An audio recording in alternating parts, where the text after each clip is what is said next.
Assalamualaikum warahmatullahi wabarakatuh. Yang kami hormati Ibu Dia Hari selaku dosen pengampu Sistem Informasi Akuntansi kelas A dan yang kami banggakan teman-teman semuanya. Pada kesempatan kali ini, kami dari tim 2 SIA kelas A akan memaparkan review jurnal yang telah kami laksanakan sebelumnya, yaitu tentang menciptakan permintaan endrogen untuk pemeriksaan dalam proses bisnis berbasis blockchain. Nah, sebelum masuk ke dalam materi, izinkan kami untuk memperkenalkan diri. Sebelumnya, perkenalkan nama saya Muhammad Nurmaftu Ihsan dengan NPM 037. Ada juga teman saya Nurul Anissa dengan NPM keakhiran 029. Teman saya Amir Mahmud dengan NPM akhiran 026. Dan yang terakhir, Yuda Triharyogi dengan NPM akhiran 199. Baik, sesi perkenalan sudah selesai. Kita akan langsung masuk ke dalam sesi pemaparan materi. Abstrak. Pembahasan dalam jurnal ini memodelkan penggunaan blockchain dan dalam rantai pasokan industri obat farmasi yang mengkaji inisiatif blockchain yang diajukan oleh FDA atau sebuah badan pemerintah Amerika Serikat yang bertanggung jawab dalam mengatur dan mengasihi obat-obatan, makanan, dan produk-produk kesehatan lainnya, dan perusahaan startup serta untuk mengidentifikasi masalah yang tidak dapat diatasi oleh blockchain.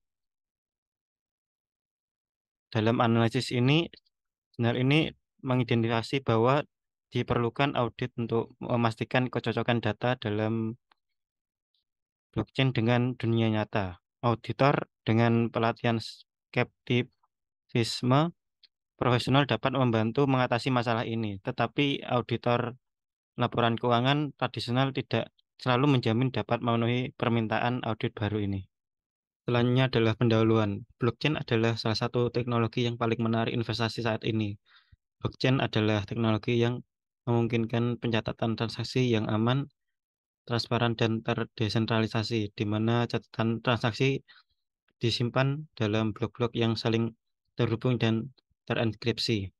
Di pasar blockchain global sendiri diperkirakan akan mencapai 169,5 miliar dolar dan akan tumbuh sebesar 83,8%, yang merupakan tingkat pertumbuhan tahunan gabungan selama perkiraan periode 2018 sampai 2025.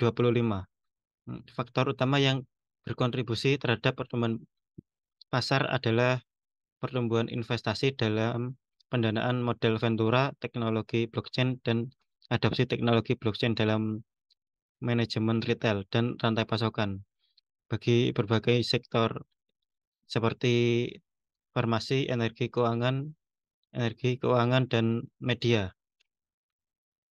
Profesi akuntansi yang menganut blockchain serta literatur penelitian yang mulai bermunculan, dan seperti saat munculnya teknologi baru pada umumnya, sebagian besar akan fokus pada penelitian yang menjelaskan cara kerja teknologi itu sendiri. Selanjutnya yaitu pembahasan mengenai studi kasus blockchain dalam rantai pasokan informasi.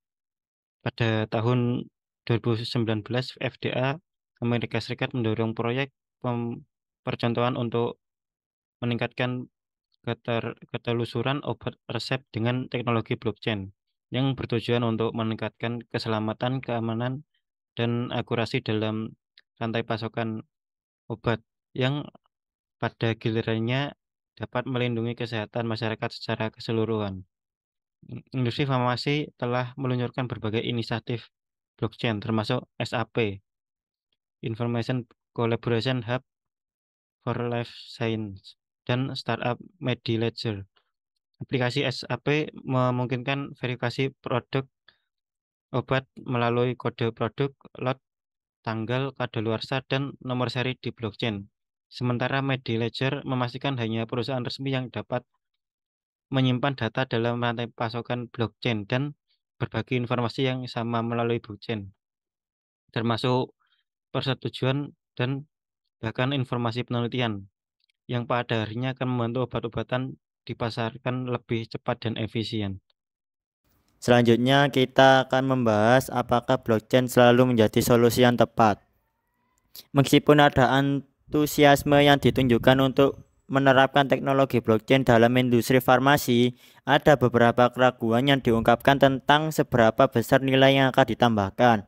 Salah satu masalahnya adalah apakah ini perlu dilakukan mengingat produsen sudah menginvestasikan dalam metodologi untuk melacak produk mereka dan mencegah pemalsuan.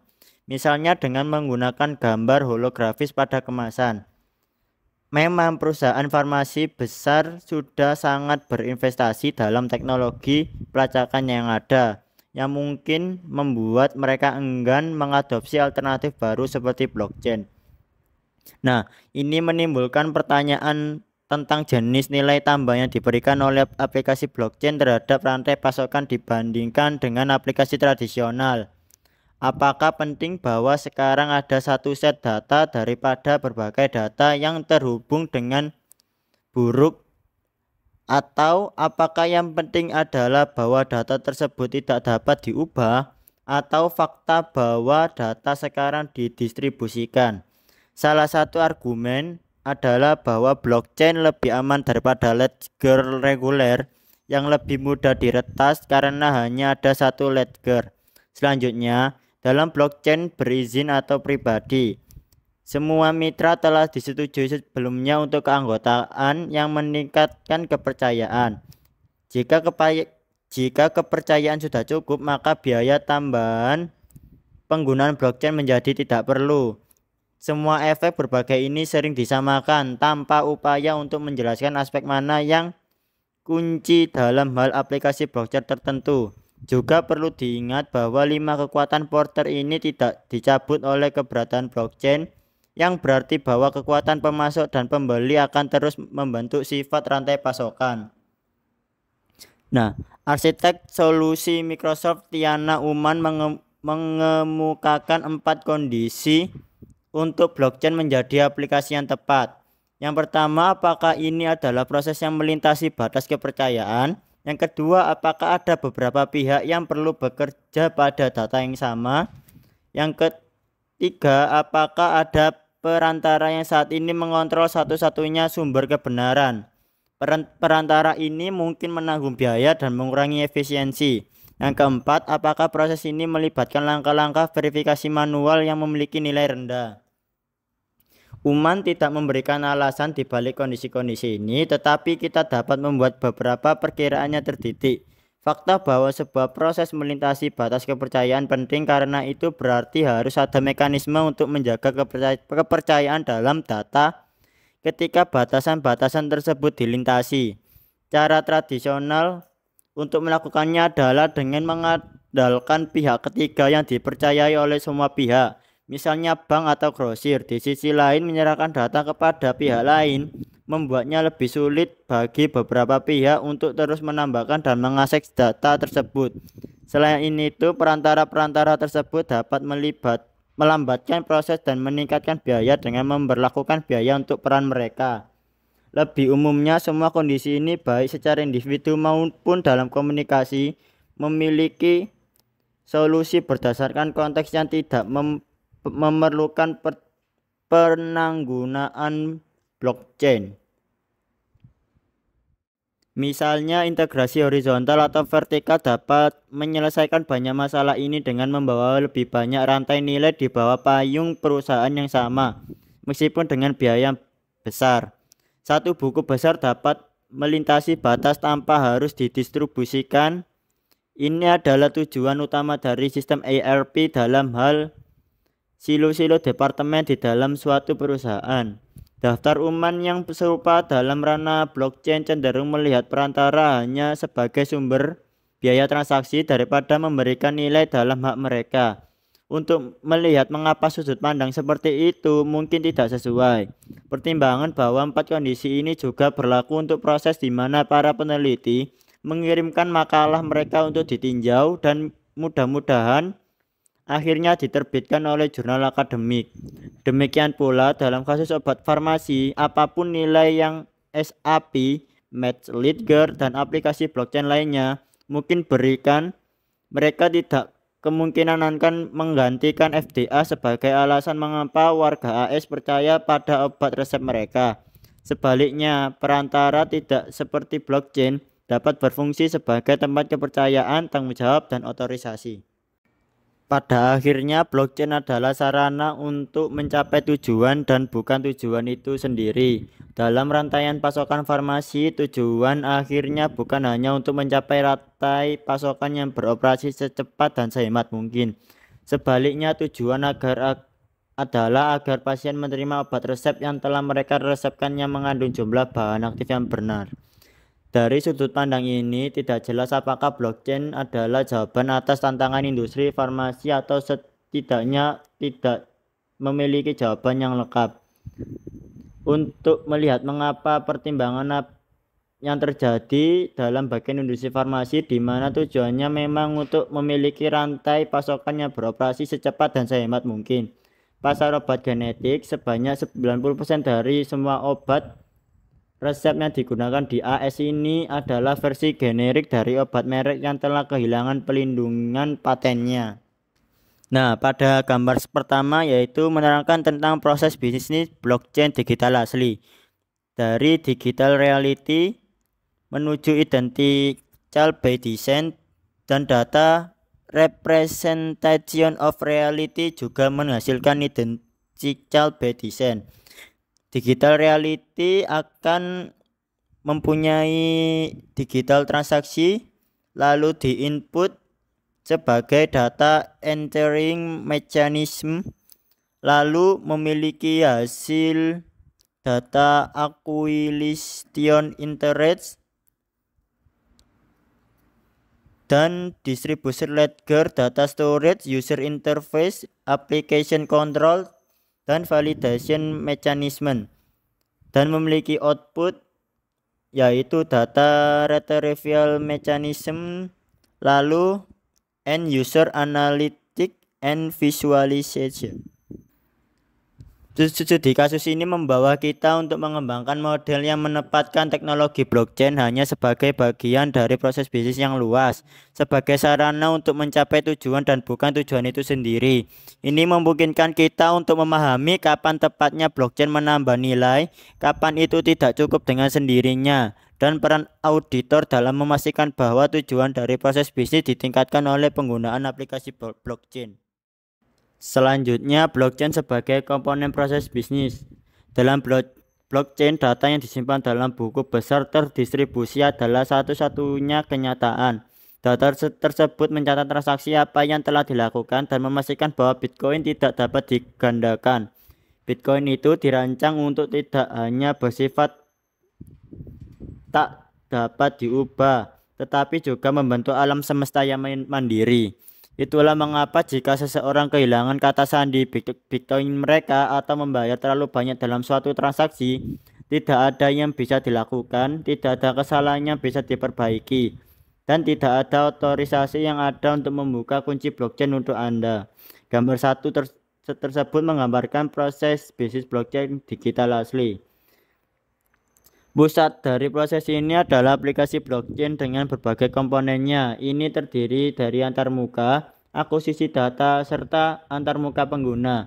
Ada kontrol aplikasi seperti kriptografi, blok, dan mekanisme validasi biasanya berdasarkan penambangan koin seperti Bitcoin atau Ethers di Ethereum. Aplikasi blockchain berinteraksi dengan dunia nyata dalam dua cara. Pertama, pengguna harus memasukkan data ke dalam blok dan mereka harus dapat mengekstrak data untuk tujuan seperti kontrak pintar, pembayaran, pelacakan data, atau perdagangan koin. Dan selanjutnya ada gambar kedua yaitu proses bisnis blockchain, transaksi fisik, dan masalah first mile. Nah, pertama dari data physical reality menghasilkan first mile problem dan data representation of reality juga menghasilkan first mile problem. Nah, physical reality ini memiliki physical transaction dan inputnya data entering mechanism dan memiliki hasil input data acquisition interface, distribution ledger, data storage, user interface, application control, dan validation mechanism. Dan proses outputnya yaitu data retrieval mechanism dan memiliki hasil output and user analytic and visualization. Dalam lingkungan digital asli ini, selama kontrol aplikasi dan mekanisme validasi berfungsi, data yang dimasukkan oleh pengguna sama dengan yang disimpan dalam buku besar distribusi. Mengatakan bahwa blockchain berfungsi berarti bahwa penggunanya percaya bahwa itu tidak akan mengubah data yang dimasukkan ke dalamnya. Dengan cara sama ketika seorang mengetik pada keyboard, mereka menganggap bahwa huruf yang sama akan muncul di layar komputer tanpa kepercayaan dasar dalam kerjanya. Tidak ada teknologi yang akan dapat digunakan. Lingkungan blockchain digital asli dibandingkan dengan transaksi fisik seperti yang ditunjukkan oleh gambar 2 tadi. Sebagian besar lingkungan ini identik, terutama aplikasi blockchain. Perbedaan terletak pada perbedaan jelas antara kenyataan dan transaksi yang sedang berlangsung dan kenyataan yang dijelaskan oleh data yang disimpan dalam buku besar terdistribusi blockchain. Meskipun blockchain memastikan integritas data, ini tidak menjamin bahwa data yang disimpan dalam buku besar adalah isomorfis dengan kenyataan fisik. Ini disebut sebagai masalah pertama atau FMP. Dalam rantaian pasokan farmasi ada setidaknya 2 alasan mengapa FMP ini muncul. Pertama, obat-obatan tersebut mungkin palsu yang ditempatkan dalam rantai pasokan pada suatu titik, baik itu di pabrik itu sendiri atau di gudang dalam perjalanan menuju pelanggan. Kedua, obat-obatan itu sendiri mungkin cacat, tidak memiliki jumlah bahan aktif yang benar, atau mereka mungkin terkontaminasi. Sistem data berbasis blockchain memungkinkan saja mendorong pihak-pihak dalam rantaian pasokan untuk memberikan data ke dalamnya dengan cara yang tidak terjadi saat ini. Namun, itu masih belum menjamin bahwa data tersebut sesuai dengan kenyataan. Tujuan dari mereka yang memproduksi obat palsu atau cacat adalah obat-obatan tersebut diterima sebagai obat yang sah. Oleh karena itu, hanya dengan memberikan nomor GTIN pada produk-produk tersebut tidak menjamin kualitas mereka, kecuali nomor-nomor tersebut hanya dialokasikan setelah pengujian setiap batch, suatu yang jelas tidak dapat dilakukan. Juga penting untuk dipahami bahwa bahkan jika obat-obatan cacat pada akhirnya dapat dilacak kembali ke sumbernya, ini tidak menghentikan mereka masuk ke dalam rantaian pasokan pada awalnya. Di beberapa negara seperti di Afrika dan Amerika Selatan, sistem regulasi yang kurang mampu dan berbasis korupsi dapat memungkinkan obat generik cacat tetap beredar. Ini berbeda dengan melacak daging atau sayuran yang terkontaminasi kembali peternakan sumbernya, yang merupakan salah satu motivasi yang diajukan untuk penggunaan blockchain dalam rantaian pasokan makanan. Dalam kasus-kasus tersebut tujuannya adalah untuk menetapkan asal-usul, bukan mencegah substitusi produk. Selanjutnya, kasus bisnis untuk blockchain. Melihat konteks bisnis dari aplikasi blockchain menimbulkan beberapa pertanyaan penting yang sering diabaikan. Yang pertama dan mungkin yang paling penting adalah apakah blockchain diperlukan atau tidak, dan apakah buku besar terdistribusi diperlukan atau akankah ada bentuk lain dari itu. Salah satu argumennya adalah semakin banyak pihak dalam rantai proses dan semakin tidak terintegrasinya mereka, semakin besar pula manfaat memiliki buku besar yang terdistribusi sehingga semua pihak dapat melihat informasi yang sama, sehingga menjamin terintegritasnya data. Memiliki buku besar yang terdistribusi dengan semua informasi aman dan terlihat jelas lebih baik daripada mencoba meneruskan faktur dan otorisasi khusus yang ditulis di atas kertas. Demikian pula produk-produk seperti berlian, mineral, tanah jerang, dan makanan memiliki rantai pasokan yang panjang dan kompleks serta adanya permintaan dari pengguna akhir untuk melacak asal pengiriman tertentu dengan cepat dan efisien. Banyak startup yang mengklaim bahwa mereka memiliki solusi blockchain untuk lingkungan bisnis seperti ini. Di sisi lain, aplikasi blockchain terpadu hanya dapat dilakukan jika semua pemain setuju untuk melakukannya.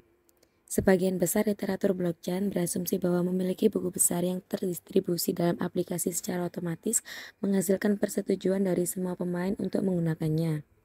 Selain itu, agar sistem berbasis blockchain dapat beroperasi, semua ada kesepakatan dan penggunaan universal atas teknologi yang benar-benar memasukkan data ke dalam aplikasi blockchain. Melakukannya adalah prosedur yang sangat rumit. Kemudian beberapa masalah personal sebagai kelemahan dalam aplikasi blockchain dan mengemukakan saran. Untuk mengatasinya, yaitu dengan menghubungkan dan mengamankan barang fisik ke blockchain, memerlukan teknologi yang memungkinkan seperti IoT atau Internet of Things dan biometrik. Koneksi ini dapat menjadi kerentanan dalam keamanan buku besar blockchain karena meskipun catatan blockchain mungkin tidak dapat diubah, item fisik atau sensor IoT masih dapat dirusak. Misalnya, sertifikasi lacak balak komoditas seperti biji-bijian atau susu memerlukan sistem pendanaan seperti identifikasi frekuensi radio yang akan meningkatkan jaminan yang diberikan namun tidak memberikan asal-usul yang mutlak. Sedangkan yang tidak mereka diskusikan adalah biaya pengendalian dan efektivitasnya. Selanjutnya, mengilustrasikan rantai pasokan barang fisik yang Walmart coba masukkan ke dalam aplikasi blockchain. Lapisan blockchain sendiri dapat menyediakan database dokumen yang terlibat dalam rantai pasokan yang tidak dapat diubah dan terdistribusi. Namun, dimensinya belum tentu sama dengan realitas fisik yang mendasarinya. Dengan kata lain, terdapat aspek layanan pada rantai pasokan ini di luar lokasi dan identitas barang fisik yang dilacak.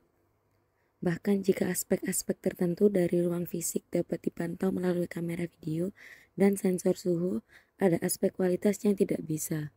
Ada banyak cara di mana bahkan buku besar yang terdistribusi paling menyeluruh pun tetap rentan terhadap masalah mil pertama.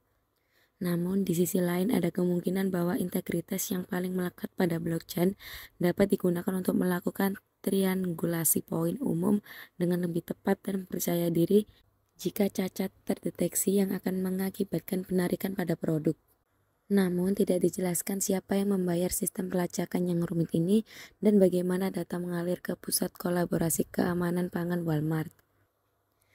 Walmart sendiri menggunakan daya belnya yang sangat besar untuk membujuk pemasoknya agar mengadopsi sistem nilai dan mengingatnya sejarah masa lalunya. Dan Walmart sendiri yang menanggung sebagian besar biayanya. Bahkan dengan asumsi bahwa sistem ini bekerja dengan sempurna. Jelas bahwa sebagian besar nilai dalam sistem ini berasal dari pemantauan ekstensif terhadap makanan dan bukan dari aplikasi blockchain itu sendiri. Kemudian terdapat gambar proses bisnis pada rantai pemasok Walmart. Yang pertama terdapat dua sumber, yaitu yang pertama non-domestik, yang kedua sumber domestik. Kedua sumber tersebut ini diserahkan kepada angkutan yang sama, namun terdapat proses yang berbeda, yaitu pada sumber non-domestik. Setelah pengangkutan terdapat kegiatan ekspor-impor sebelum diserahkan ke pergudangan melalui alternatif transportasi.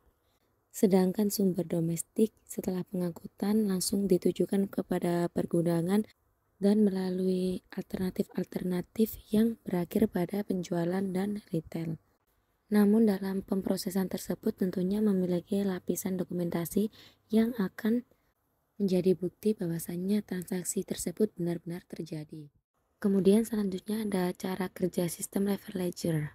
Sebuah perusahaan yang berbasis di London bernama Everledger telah mendapatkan lebih dari 1,6 juta berlian di blockchain.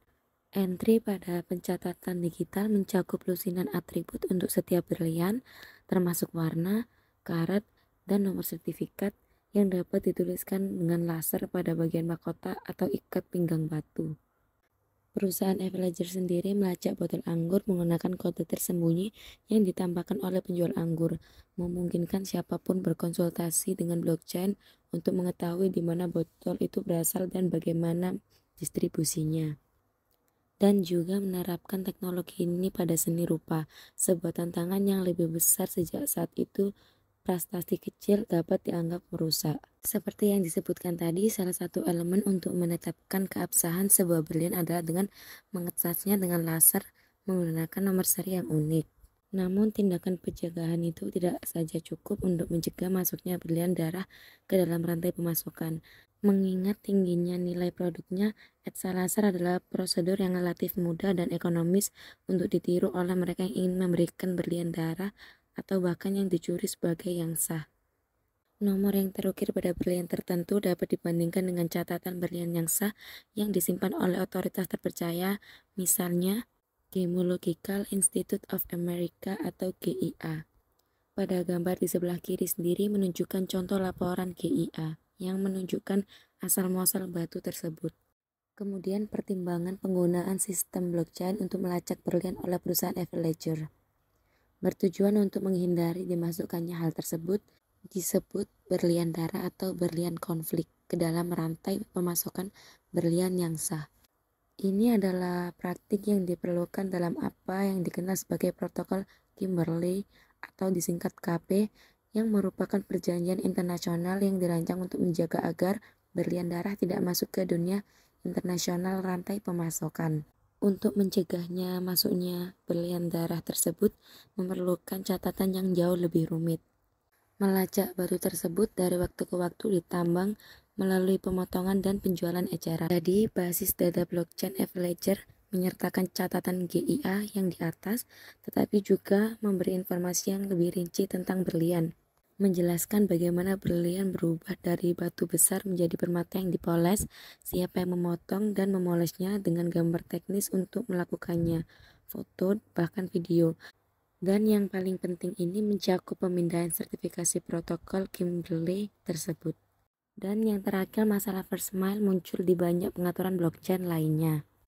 Terlepas dari beberapa banyaknya detail yang terdapat dalam catatan Everledger karya seni tersebut, yaitu foto, catatan, autentifikasi, faktur untuk menentukan asal, catatan tersebut tidak banyak gunanya jika pencuri bisa mengikis nomor Everledger dari karya seni tersebut.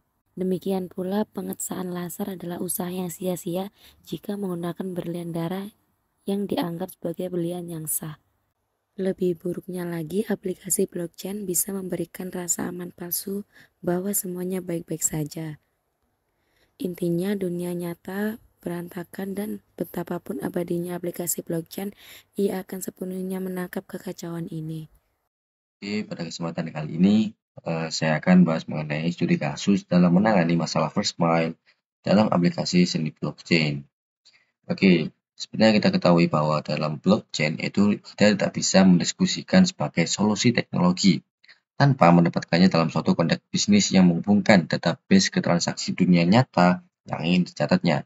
Nah, masalah pertama adalah memastikan bahwa apa yang disimpan di dalam buku besar yang didistribusikan blockchain itu sesuai dengan apa yang terjadi di lapisan transaksi. Nah, kalau barangnya fisik dan bisa untuk mengidentifikasi mereka secara unik melalui gambaran digital seperti yang dikatakan Roberts pada jurnalnya tahun 2017, maka masalah mail pertama punya solusi teknis yang layak dan diagnose. Nah, tapi apabila yang dicatat mencakup komponen tindakan manusia, maka verifikator eksogen merupakan suatu komponen tersebut diperlukan untuk mengatasi masalah mail pertama. Nah, pada kesempatan kali ini kita mengilustrasikan sebuah kasus, yaitu bahwa Miles O'Brien, artis dan pengusaha Jackie O'Neill, melakukan bagiannya untuk menciptakan perekonomian baru. Nah, dia memulai sebuah perusahaan bernama Kolektif Seni Blockchain. Nah, dia percaya membantu seniman memonetisasi karya mereka, dimulai dengan sistem yang lebih baik untuk mengidentifikasi apa yang nyata dan apa yang palsu.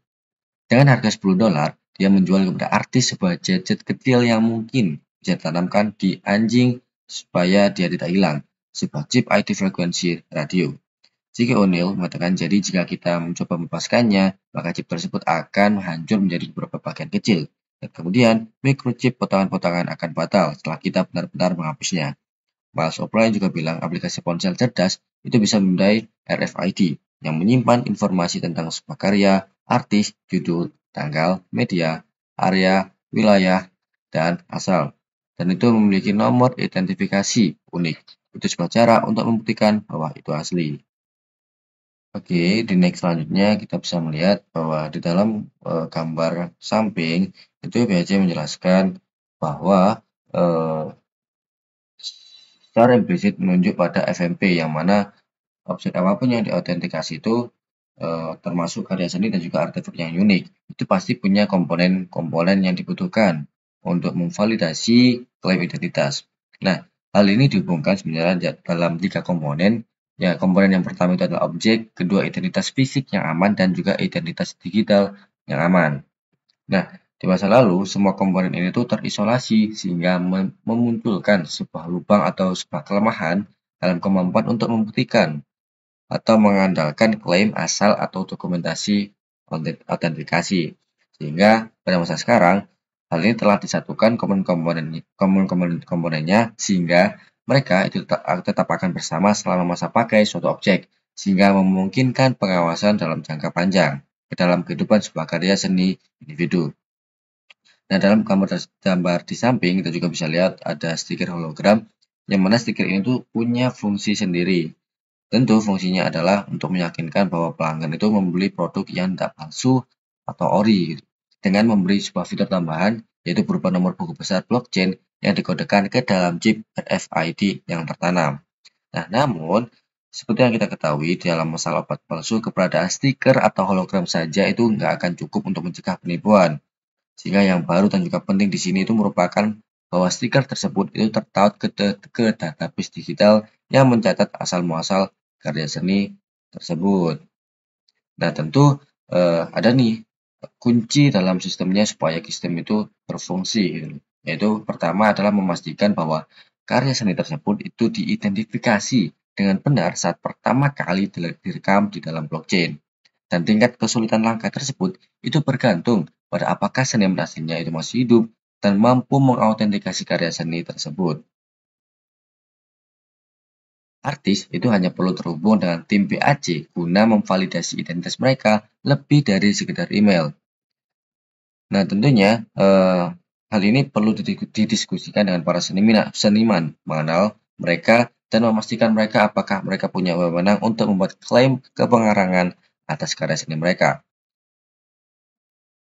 Nah, setelah identitas artis divalidasi, nantinya akan dikirimkan sebuah sertifikat keaslian atau biasa disebut COE, yang mana sertifikat ini menjadi sebuah identitas artis validasi yang nantinya akan ditempelkan pada karya seni mereka.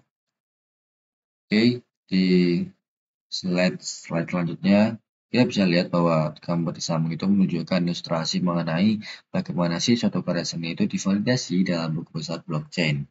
Ya, tentu penerapan BAC ini tentu sangat rumit ya. Namun di dalam memvalidasi suatu karya seni yang sah, solusi FMP terus dikembangkan untuk menjaga suatu kepalsuan yang ada.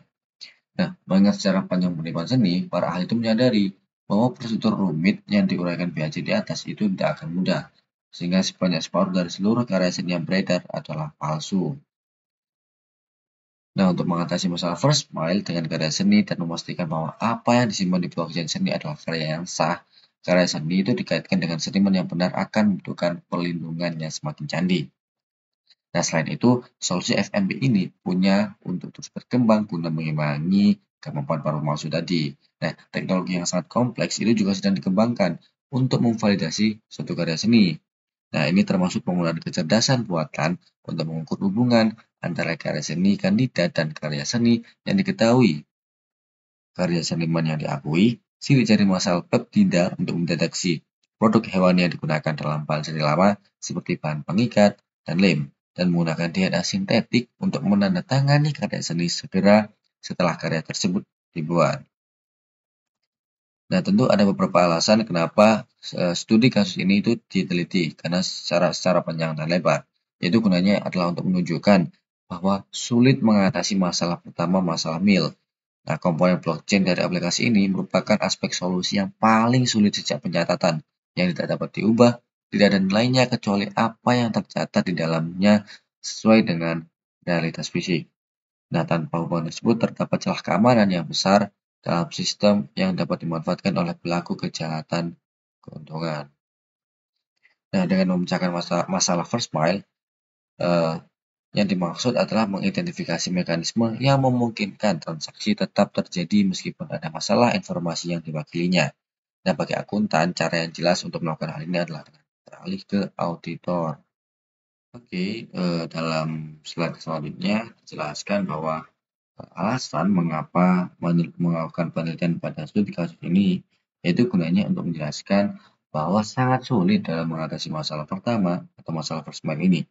Nah, namun dengan memecahkan masalah first mile ini, itu bisa mengidentifikasi bahwa mekanisme transaksi itu masih tetap terjadi meskipun ada informasi yang diwakilkan. Para akuntan itu biasanya beralih ke auditor, namun hal itu bukan menjadi satu-satunya solusi dalam memecahin solusi ini. Nah, beralih dari audit laporan keuangan ke audit masalah first mile mungkin akan sulit, sehingga pada akhirnya menjadi audit itu berarti mencakup pengesahan apa yang dicatat dalam database sesuai dengan realitas fisik yang ingin dicatat. Nah, skeptisisme profesional auditor itu akan bermanfaat bagi mereka, terutama ketika berhadapan dengan teknologi baru dan disruptif seperti blockchain. Nah, sementara orang-orang lain di dunia bisnis itu terjerumus ke dalam kegembiraan irasional yang menjadi ciri teknologi baru tersebut. Nah, auditor itu bisa memaksakan masalah yang lazim dan abadi dalam memastikan bahwa apa yang dicatat dalam buku besar akan yang didistribusikan sesuai dengan realitas fisik. Nah, apabila jaminan merupakan solusi yang bisa diadopsi pasar terhadap masalah first mile tertentu dalam proses bisnis blockchain, perusahaan audit harus bergerak cepat untuk menghindari munculnya penyedia jaminan pesaing. Mereka perlu mengembangkan standar bagaimana audit dilaksanakan dan jenis laporan apa yang harus diberikan. Nah, apabila pengguna blockchain mengembangkan gambaran digital, maka auditor bisa memverifikasi bahwa hal tersebut memang sesuai dengan kenyataan. Meskipun catatan tersebut tidak dapat diubah setelah ditempatkan di blockchain, akan ada kebutuhan berkelanjutan untuk memverifikasi bahwa gambaran digital tersebut terus sesuai dengan kenyataan.